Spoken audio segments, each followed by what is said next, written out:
नमस्कार दोस्तों। आज मैं आपके सामने लेकर आई हूँ स्नेहा जी की लिखी हुई एक बहुत ही भावुक कहानी। इस कहानी का शीर्षक है रजनीगंधा। तो चलिए कहानी को शुरू करते हैं। सबसे किनारे वाला घर था वो। पूरा घर रजनीगंधा के फूलों से आच्छादित था। वहाँ से गुजरने वाले व्यक्ति की तबीयत नासाज भी हो तो फूलों की खुशबू से हर मर्ज गायब हो जाए, इतने फूल थे वहाँ। और उस घर में रहने वाली मात्र एक महिला जो ना किसी से बोलती थी ना कोई उसके यहाँ आता था, बस रोज सुबह और शाम अपने बगीचे में टहलती हुई नजर आती थी। सुबह टहलते हुए बागबानी करते माली को हिदायत देते समय ही किसी ने एक आध बार उसकी आवाज़ सुनी होगी।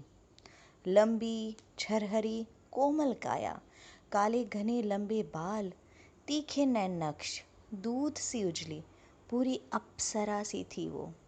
उस महिला के बारे में हर कोई जानने की कोशिश करता था। लोग पता नहीं मन से क्या क्या सोचते हैं उसके बारे में, पता नहीं क्या क्या अटकलें लगाते फिरते हैं। साल भर ही हुआ होगा उसे यहाँ आकर। इससे पहले तो ये घर खाली ही था। कोई काम वाली बाई भी नहीं लगाई थी उसने, बस एक माली रखा था।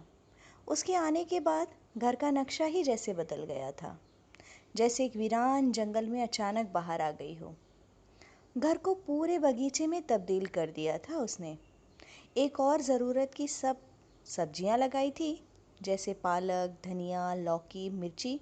तो दूसरी तरफ कुछ फलों के पौधे और बाकी का पूरा बगीचा फूलों से लदा हुआ था।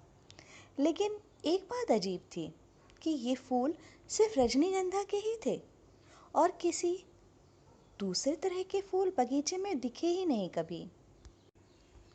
नेहा आज ही इस घर के पड़ोस में रहने आई थी।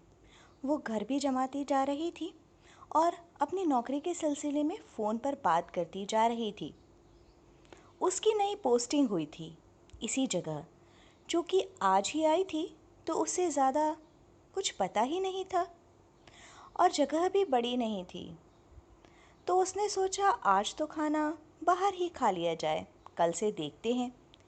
नेहा जब शाम को ज़रूरत का सामान लेकर लौट रही थी तो अचानक ठोकर लगने से वो सारे सामान के साथ उस आखिर वाले घर के सामने ही गिर गई। सामान समेट रही थी कि उसने देखा एक सुंदर सी लड़की आई और उसकी मदद करने लगी। उसने उसका सामान समेटा और बोला, आप शायद नई आई हैं यहाँ? नेहा ने जवाब दिया, हाँ, बस इस घर के आगे वाले घर में ही रहने आई हूँ। उस लड़की ने जवाब दिया, ओह, तो आप मेरी नई पड़ोसी हैं। मेरा नाम रजनी है, मैं इसी घर में रहती हूँ। आइए, आपका सामान पहुँचाने में आपकी मदद कर दूँ। नेहा ने भी अपना परिचय उसे दिया और धन्यवाद भी कहा। रजनी ने नेहा का बिखरा घर देख उससे कहा कि अगर वो चाहे तो आज का खाना उसके यहाँ खा सकती है, क्योंकि वो अकेले ही रहती है और इस बिखरे हुए घर में कैसे खाना बनाएगी। नेहा उसके सप्रेम निवेदन को मना नहीं कर पाई और बोली, मैं थोड़ी देर से आती हूँ। नेहा आधे घंटे के बाद जैसे ही पास के मकान पर पहुंची, रजनीगंधा के फूलों की खुशबू ने उसकी दिन भर की थकान ऐसे ही दूर कर दी। उसने बगीचे का दरवाज़ा खोला और अंदर गई तो बगीचे की सुंदरता देखकर दंग रह गई। अंदर रजनी खड़ी मुस्कुरा रही थी। नेहा ने उसे कहा, आपका बगीचा भी आपकी तरह बहुत खूबसूरत है। रजनी ने धन्यवाद कहा और नेहा को अंदर बुलाया। नेहा अंदर गई। उसने देखा घर भी बहुत करीने से सजा रखा था रजनी ने।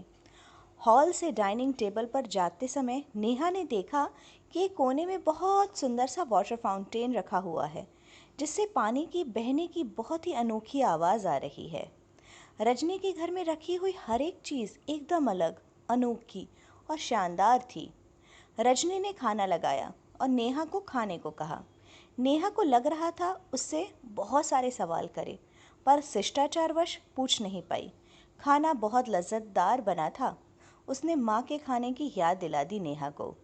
नेहा ने उसे बताया कि खाना बहुत अच्छा बना है और ये भी कि वो यहाँ क्यों आई है और भी बहुत सी बातें की, पर रजनी ने सिर्फ उसकी बातें सुनी और जवाब हाँ या में दिया, और अपने बारे में उसने कुछ नहीं बताया। नेहा को अगले दिन जल्दी जाना था, तो वो गुड नाइट कहकर चली गई। अगली सुबह नेहा जल्दी तैयार होकर ऑफिस चली गई। शाम को आई तो रजनी बगीचे में टहल रही थी। उसे देख वो मुस्कुरा दी। कुछ दिन यही रूटीन चलता रहा। एक दिन नेहा ने सोचा क्यों न रजनी को खाना खाने बुलाया जाए। उसने रजनी को आज शाम बुलाने की सोची और उसका फ़ोन नंबर लेने की भी, ताकि फ़ोन पर बात हो सके। शाम को वो रोज की तरह घर पहुंची, पर आज रजनी नहीं थी। उसने 3-4 दिन देखा, पता नहीं वो कहाँ गायब हो गई थी। घर पर ताला लगा था। माली सुबह आया था। उससे पूछा तो उसे भी कुछ पता नहीं था। किसी और के पास तो उसका नंबर वैसे भी नहीं था। आज 5वें दिन जब शाम को नेहा घर आई तो देखा रजनी बगीचे में टहल रही थी। उसे बहुत गुस्सा आया। वो अपने घर ना जाते हुए सीधे रजनी के यहाँ गई और वहीं उसे डांटने लगी। कहाँ गायब हो गई थी? बताकर भी नहीं गई। कितना परेशान हो गई थी मैं। एक तो फ़ोन नंबर भी नहीं है तुम्हारा। नेहा ने रजनी की आंखें भर आई। नेहा ने देखा रजनी की आंखें भर आई तो वो चुप हो गई। रजनी उसे अंदर ले गई और बिठाया। दोनों के लिए चाय बनाई। नेहा ने उससे माफ़ी मांगी। रजनी ने उसे गले लगा लिया और खूब रोई। नेहा को समझ नहीं आया कि क्या कहे और उसे कैसे चुप करवाए। थोड़ी देर में रजनी चुप हो गई। तब नेहा ने पूछा, क्या हुआ? कहाँ गई थी तुम? सब ठीक है ना? कुछ तो बताओ। तब रजनी ने बताया कि उसके पति मेजर गगनजीत सिंह की बरसी थी। वो आर्मी में थे। उसकी शादी को कुछ माह ही हुए थे और गगन की पोस्टिंग बॉर्डर पर हो गई थी। एक लड़ाई में वो शहीद हो गए। रजनी एक अनाथ थी, उसका कोई नहीं था। गगन ने घर वालों की मर्जी के खिलाफ उससे शादी की थी, तो वो घर से अलग ही रहते थे। जब गगन शहीद हो गए तो उसका जिम्मेदार घर वालों ने रजनी को बना दिया था, और उससे बात करना, सांत्वना देना तो दूर, उसकी तरफ देखा भी नहीं किसी ने। गगन ने शादी के बाद ही ये घर खरीदा था। वो कहते थे इस घर को पूरा सजाने के बाद हम इस घर में आएंगे। वो हम दोनों के नाम पर इस घर का नाम रजनीगंधा रखना चाहते थे। उन्हें रजनीगंधा के फूल बेहद पसंद थे। इस घर को वो ऐसे ही सजाना चाहते थे जैसे रजनी ने सजा के रखा है। उसने बताया कि गगन के जाने के बाद रजनी का कोई सहारा नहीं था, तो उसने इस घर में आकर रहने का सोचा। लोगों को कुछ भी बताना इसलिए मुमकिन नहीं था क्योंकि लोग अकेली औरत को कुछ अलग ही नज़रों से देखते हैं। इसलिए वो किसी से कुछ नहीं बोलती थी और कोई उसका परिचित भी नहीं था।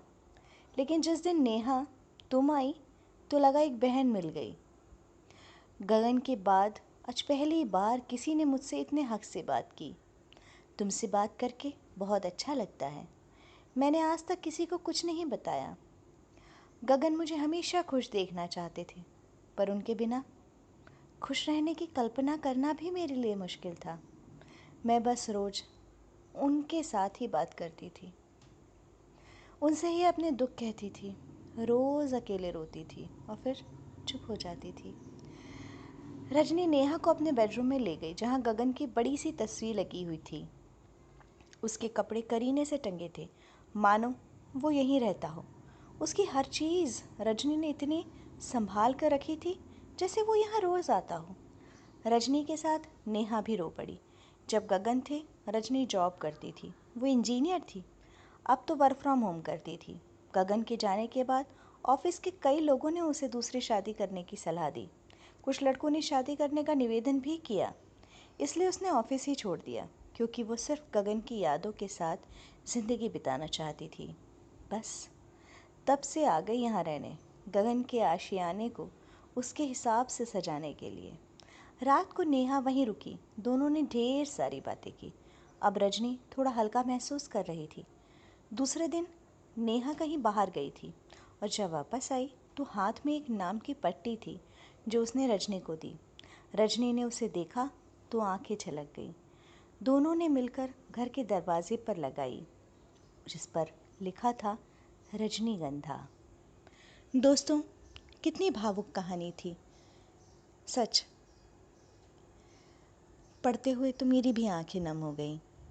आपको कैसी लगी ये स्नेहा जी की लिखी हुई कहानी? कमेंट बॉक्स में ज़रूर बताइएगा। चलिए फिर मिलती हूँ एक नई कहानी के साथ। तब तक खुश रहिए, एंजॉय कीजिए, बाय।